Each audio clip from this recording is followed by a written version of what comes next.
De vocês, livro de português, página 42, que nós vamos ainda continuar aquele assunto das preposições, certo? Então, vamos lá. Nós temos aí uma tirinha, né? A gente vê uma criança seguindo um adulto, e aí o adulto prega uma placa proibido jogar em uma árvore, e aí a criança conclui: como é que bota uma placa dessa em um campo cheio de lixo? Não é proibido, é impossível, certo? Então, para Silvestre, por que é impossível jogar no campo? Porque ele está cheio de lixo. Então, a placa, ela tem um sentido incompleto, porque ele só falou proibido jogar. Proibido jogar o quê, né? Ficou incompleto. Então, como poderíamos desfazer esse problema de sentido? Então, poderíamos colocar proibido jogar lixo. Porque aí, na cabeça de Silvestre, está parecendo que ele está dizendo que é proibido jogar o futebol, certo? Qual é a relação de sentido expresso pela palavra em? Ela estabelece sentido de lugar. Então, a palavra em é uma preposição, e as preposições, como eu falei no quadro, elas estabelecem esses sentidos. Ó, aquele carro é de Jorge, Paula está em casa, moro com meus pais, ela se cortou com a faca, viajamos de avião, viemos do Recife, vou esperá-los até 7 horas. Então, todas essas preposições aí, uma estabeleceu relação de lugar, outro de companhia, outro de instrumento, outro de origem, certo? Elas têm essa função de ligar termos, ok?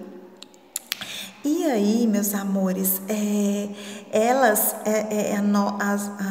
as preposições, elas podem ligar vários termos, elas podem ligar verbos, substantivos, adjetivos ou até mesmo advérbios. Ó, gosto de estudar, então tá ligando dois verbos, gosto com estudar. Preciso de você, tá ligando um verbo com você, um pronome de tratamento e assim por diante, certo? Então, temos essa dinâmica na nossa língua. Lembrando, o que é um advérbio? Ele tem a função de modificar o verbo. Estudei muito. Ó, eu não só estudei muito. O muito é um advérbio de intensidade. E aí tem outros exemplos aí, ó. Dormi aqui. Dormi onde? Aqui. Então, ele está dando ideia de lugar. É um advérbio que está modificando o verbo dormir, certo? E lá nas preposições, nós temos, como eu falei lá no quadro, dois modos.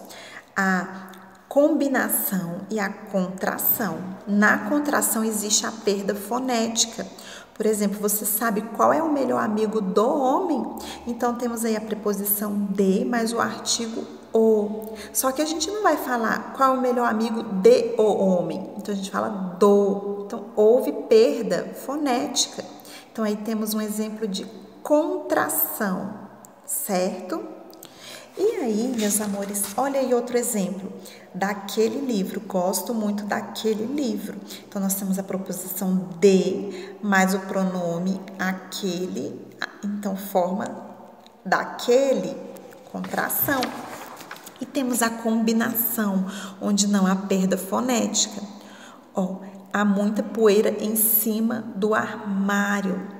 Temos aí uma locução prepositiva, porque temos a combinação de preposições e não temos nenhuma perda de som, nem temos nenhuma perda sonora, certo?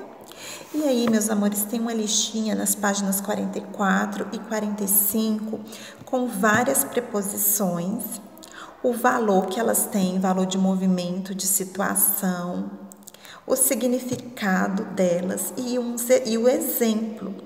Eu quero que vocês leiam todos esses exemplos para vocês se familiarizarem. E aí, eu achei muito interessante aí na página 45 essa explicação do Aprenda Mais. Por quê?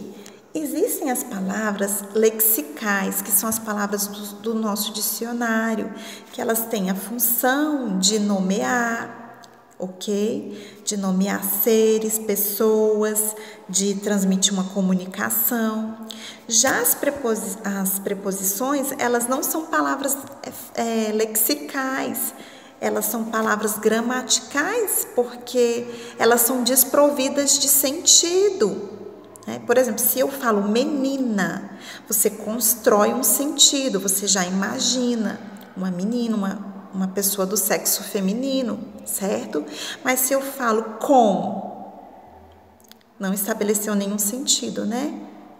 Ela de forma isolada, então ela não é uma palavra lexical, ela é uma palavra gramatical, certo? E agora vamos fazer os exercícios da página 45 até a página 48. Até mais!